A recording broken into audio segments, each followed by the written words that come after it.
अपनी हरकतों से दुनिया भर में बेइज्जती झेल रहा पाकिस्तान एक बार फिर अपनी इन्हीं हरकतों की वजह से विवादों में है। इस बार वहां के प्रधानमंत्री ने ऐसे काम किया है जिसे देखकर लोग कह रहे हैं कि शहबाज को नकल करने के लिए अकल नहीं है। लेकिन हालांकि डिप्लोमेटिक जीत पाकिस्तान की एक बड़ी हुई है ईरान और अमेरिका के बीच इस युद्ध के बीच सीज फायर करवाकर। हुआ यूं कि ईरान और अमेरिका के बीच सीज फायर पर एक्स पोस्ट के दौरान शहबाज शरीफ ने ड्राफ्ट मैसेज को ज्यों का त्यों पोस्ट कर दिया।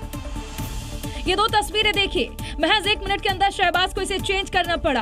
विवाद ये दूसरी तस्वीर को लेकर है जिस पर ड्राफ्ट पाकिस्तान के पीएम मैसेज ऑन एक्स लिख रहे हैं।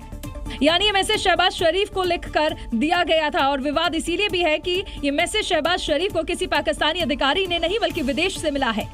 दरअसल अगर पाकिस्तानी अधिकारी लिखते तो वो शहबाज शरीफ को सिर्फ प्रधानमंत्री लिखते, पाकिस्तानी प्रधानमंत्री नहीं। और यही वजह है कि ये सोशल मीडिया पर अब पोस्ट वायरल हो रहा है। यानी पाकिस्तान जो सीज फायर का चौधरी बना फिर रहा है, उसके प्रधानमंत्री को क्या बोलना है, क्या पोस्ट करना है, ये तक विदेश में बैठे लोग डिसाइड कर रहे हैं। ईरान और अमेरिका 14 दिनों के सीज फायर पर राजी हो गए हैं। दावा किया जा रहा है कि समझौते के पीछे सबसे अहम भूमिका पाकिस्तान और चीन ने निभाई है। हालांकि नाम पाकिस्तान का सामने आ रहा है क्योंकि डोनाल्ड ट्रंप ने और ईरान के विदेश मंत्री ने पाकिस्तान को संबोधित किया है। लेकिन सवाल यह है कि क्या सच में चीन ने अमेरिका और ईरान को सीज फायर के लिए बनाया या सीज फायर का कोई दूसरा एंगल है? क्योंकि खबर है कि चीन ने इस पूरे घटनाक्रम में दोहरी रणनीति अपनाई। दावा किया गया है कि पहले चीन ने ईरान की तकनीकी और सैन्य मदद देकर मजबूत किया, जिससे अमेरिका पर दबाव बना। फिर अंतर्राष्ट्रीय मंचों पर खासकर खाड़ी देश से जुड़े प्रस्ताव में चीन ने अपने प्रस्ताव को इस्तेमाल कर ईरान के हितों की रक्षा की। इसके बाद कूटनीतिक स्तर पर अमेरिका से बातचीत कर सीज फायर की राह तैयार की। अब सवाल है कि चीन आखिर क्यों ईरान का साथ दे रहा है? इसका जवाब छिपा है तेल और रणनीतिक भूगोल में, क्योंकि ईरान के तेल निर्यात में चीन का हिस्सा बहुत बड़ा है। 91% ईरानी तेल का निर्यात चीन के लिए जाता है। 1.3 से 1.4 मिलियन बैरल हर दिन तेल चीन को भेजा जाता है, जो कुल समुद्री आयात का लगभग 13 से 14% है।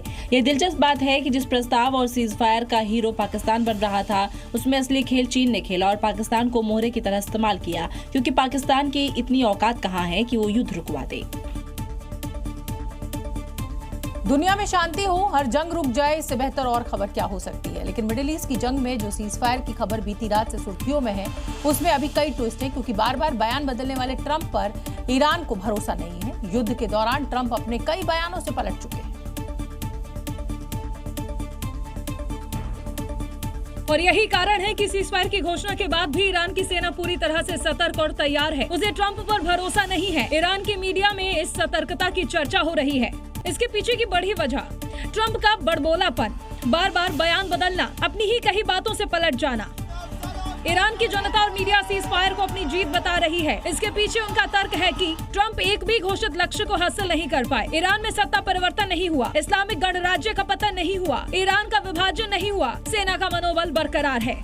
यही वजह है कि ईरान की सड़कों पर जश्न मनाया जा रहा है। ईरान ने अपनी जीत का ऐलान कर दिया है, तो वहीं दूसरी तरफ ट्रंप को लेकर भी पूरी तरह से अलर्ट है। दोबारा युद्ध जैसे हालात बने तो उसके लिए भी ईरान पूरी तरह से तैयार है।